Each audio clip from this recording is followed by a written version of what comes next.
My Gavanin, welcome again to my channel. Today's video is all about the archetypes of the explorer, the outlaw or rebel, and the trickster.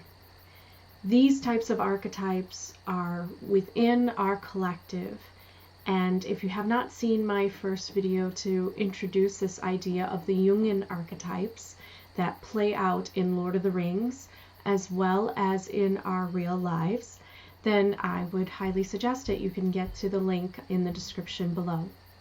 So let's talk about these archetypes. These archetypes are quite interesting, and what I mean about that is that the universe moves in both divine order as well as chaotic movement. We need the chaos in order to separate things and to have it go off into random directions and look chaotic in movement. This creates the illusion of separation so that we may experience and go through this life and get to understand what is order and what is chaos. Now, chaos can be a good thing in that it leads to liberation, individualization, it leads to a sense of freedom and not always having to follow the orders. But divine order is also something that we find a lot in nature. When you look at a snowflake, the reason why it may look the way it does is because that crystalline structure within it has a divine order and a symmetry. When you look at things that are chaotic in the world, they cause sometimes discomfort in individuals. But those with the archetype of the chaotic state of explorer or the outlaw or rebel or the trickster, they thrive on chaos. They actually enjoy it, or they are moved and pulled to it for some reason. It's because it exists within them. Now, every one of us has a little bit of every little part of archetype within us that really makes a very interesting, well-rounded personality. We are not 2D characters such as Lord of the Rings like Sauron, who represented the outlaw rebel archetype. So just keep that in mind as I go through these different soul paths. So let's begin with the explorer. The explorer archetype is somebody that cannot ever stand still. They constantly need to be on the go. They need to explore. If you come into the world with the explorer archetype, you are somebody that doesn't quite follow orders and you do your own thing. You are extremely independent and you really like to break away from the masses. You really like to have your kind of alone time. You may have lots of friends, but you find that you can't really commit to anything in particular. You're always searching for that new adventure. Familiarity and a routine type of schedule is something that you do not like. That's because you embody the chaotic, random confusion of movement within you. But it does lead you to exploration and new perspectives and new adventures. So there's a really great thing about it. But you may feel a little bit of angst within you whenever you come up against somebody who has a little bit more of the order archetypes within them, because they seem to want something different than you and you want to pull away from that. You constantly feel this draw to move away. This is the child that is climbing the trees in the playground when they should be on the recess playground playing with the other kids. This is the kid that wants to go outside and walk outside of the gates of your home because they want to explore. They don't ever want to be confined to one area. Bilbo was this type of archetype, which really helped him to set him on his adventures. Of course, we see this reluctance in him at first because he's a hobbit and he's not used to that. But deep within him, he always wanted to see the other side of the Shire. So that's going to be within you.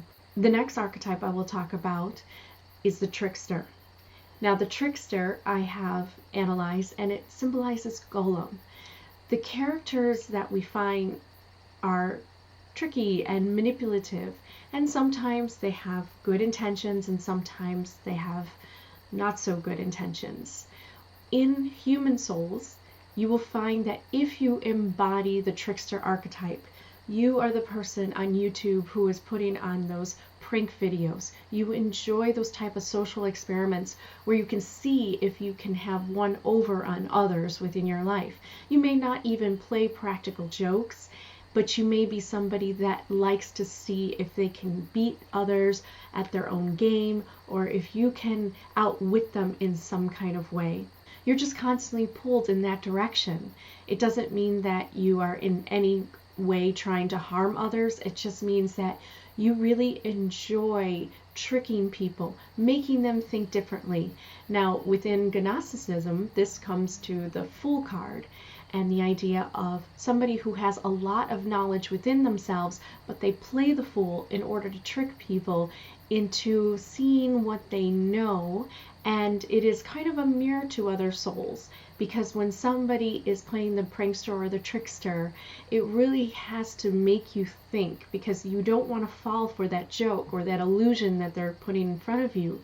So it is a little bit of a mirror to the other archetypes as well.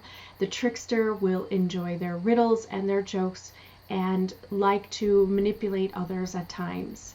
So what happens is, if a trickster goes too far, where their jokes and their pranks start to kind of harm others, or they're constantly trying to manipulate others and take advantage of them when they see the opportunity, that is when you will have the order archetypes or the other types of archetypes come in and try to rebalance that.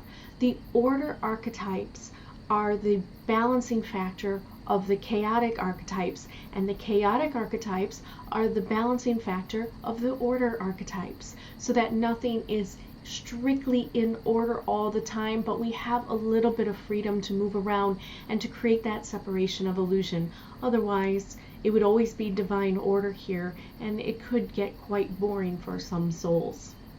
And it could not lead to the experience that we have of this huge diversity within the universe, of the chaotic state of the universe and the divine order that we see within the celestial bodies, and within every type of thing that we see within nature represents, there's chaotic movement within even the trees and the plants, and there's also divine order within them as well. So they really worked well together. We never want to take one out of the universe or the other, but what we do want to make sure is that we have a good balance within.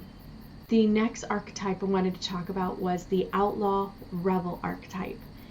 This one is probably the most misunderstood in our world, but when we can look at it from the idea that it represents the randomness or the separation of illusion that we have within our life and within the states of the universe itself, you can understand these individuals better. Someone with the archetype of the rebel or outlaw, they may be in trouble with the law. They may be somebody who constantly gets into the trouble because they want to always do the opposite of what they are told.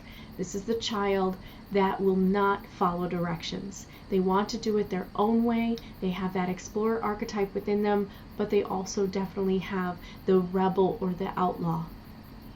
Now, what can happen is you can go too far and you can harm others because you are so rebellious towards the masses of society. So it's very important that we try to understand these individuals and understand why they feel this movement to cause chaos. These are the terrorists in the world. These are the ones that create crimes against humanity. They have that outlaw rebellious archetype within them. Now, it is not always a bad thing to have that archetype. I actually have that too, because that is what causes great change in the world. You can be a revolutionist within that archetype in a positive way. You can lead to new change, break down old systems that are underneath the order archetypes, and they keep things the same for years and years and years. So we absolutely need the revolutionary or the rebellion outlaw type of archetype that can break down that order and can cause the random movement and the chaos for a little bit.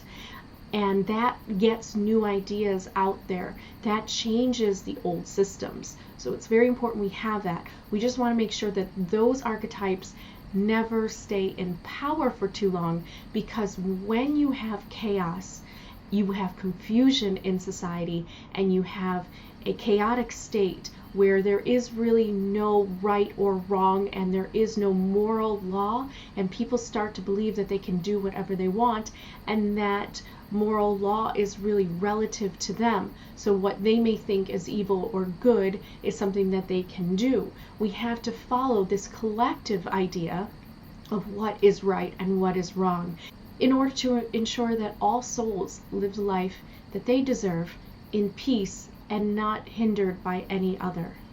It's really important. So what happens is, if the rebel outlaw archetype becomes imbalanced within, such as Sauron and such as the characters of Satan and Lucifer, of course you're going to have Archangel Michael fight Satan in heaven as the story goes. Of course you're going to have Aragorn rise to his placement. You're going to have all of these archetypes that can symbolize the order, bringing back order, because there's too much chaotic states and randomness. So when a chaotic archetype wants to impose their type of order, that order lies in chaos. And so we have to have then order come back in and show what is really going to keep things in a sense of order and calmness. If you have the rebellious outlaw archetype, you are constantly going to question your authority. You're going to feel this pull in you to move away from society and to look at it from your point of view of that something needs to change. And so you'll feel this kind of anarchy within you, and you will be an anarchist. You mostly will be against the government because they will have the old system in place. And so when you are born, at that point in time, this old system of law has been established for a long time. So those of you who are part of the Hyperionist movement, or you're Satanists, or you're people that join these groups that are against the order that we have in the world, this is why you do represent change. We want to make sure that it's not done in a chaotic way. It's like yelling fire. Would you like people to line up orderly and calmly to move out and exit? Or would you like everybody to be crawling on top of each other, trying to get through the same door, and they die in the meantime? So there has to always be balance within the chaotic movement. But the chaotic movement is also very good. When you look at the stars in the sky, there seems to be randomness. There's no pattern at all. You just see all of these sparkly spots in the sky that glitter, and they are not in any particular order. But when you apply order and you start to see the constellations, you start to see the image, the big picture of those particular stars in the sky, you also have order within the actual quantum subatomic particles that do make up those stars in order to infuse the energy that they have. So within everything, we can say that there's both chaotic movement as well as divine order. And they work together. They actually work together to produce the beautiful universe that we have in front of us. And the chaos and the order archetypes work together. What finally makes them see each other coming from the same two sides of the coin, in a way, is love, is wisdom, is finally seeing their fellow souls as also souls wishing to experience love, freedom to experience joy, freedom to create the life that they truly want and wish to experience. We just need to make sure that it's the best way possible movement for change. So it really truly is all about balance on an energetic state, because if you have too much chaos in the world, that leads to a chaotic world. And that is when anything can happen, and there is a lawlessness in the land in which people will move from their subjective points of view of what is right and wrong, and that is the problem. Socrates was famous for having this idea that there lies a law, a divine law, that is far above man-made law, and that is the law of the collective, in understanding that each one of us are creator souls. We all deserve a time to be able to experience the life that we want without impeding on others' experience. And that is how we get along in this world. So when we can see each other through the eyes of love and wisdom, we then can get along in a much more cooperative way in which we see how chaos and how order works together. So that is why you may feel a little chaotic in your life. Nothing is set in routine for you. You like to pull away from the group setting. You like to question authority. You like to search for freedom all the time. And you can't quite stick to a routine. It's because you have that chaotic archetype within you. Now, what you can do is learn how to get a little bit of order within. When you start to stick to a type of routine that you can feel comfortable with, and when you can take on a daily type schedule that takes on the same type of productive timing within your life, that's when you can start to embody more of the order in your life, but you can also have this sense of freedom too. So it's a nice balance. And it goes for the same thing for the order archetypes as well. Order archetypes can always have more of that chaotic archetype within them when they do step outside their normal daily routine, try something new, and go on a new travel and explore and have a new adventure for themselves. So we need both of those archetypes within us. And we absolutely, on a multidimensional level of being creators, have all the archetypes within ourselves, but we come into the world and we play certain roles. And this is why, because in the subconscious collective, you have this program in the back of your mind playing out the way that your story is supposed to go, in the idea that your type of soul blueprint coming into the world and having a certain archetype within you will determine the kind of experience that you get to go through. If you have the archetype of the chaotic archetype, especially the outlaw or the rebel, you are going to constantly be hunted down by those who represent the order. That will be the police, that will be those in charge that want to always keep society at a balanced state and are trying to keep the order and the law. You will also be one that will be maybe responded to or be fought with by those that have the order archetype within them, such as the hero archetype, such as the ruler archetype. You're going to be butting heads a lot with those. But like I said, with love and a deeper understanding of wisdom of where you are coming from, the same source and the same collective, and we really are working together to have this experience, you can move past those fights and those arguments with others, and you can just enjoy each other as diverse consciousness points of reference that we all represent in the world. So I hope that this gave more clarity to the archetypes, and I would love to hear your comments if you too have embodied the chaotic archetype within you. I know I have a little bit of it. I'm sure that you have seen that, because I too would like to change some of the old ways and the old systems. So, Han and Lei for watching, and I will see you all on the next video.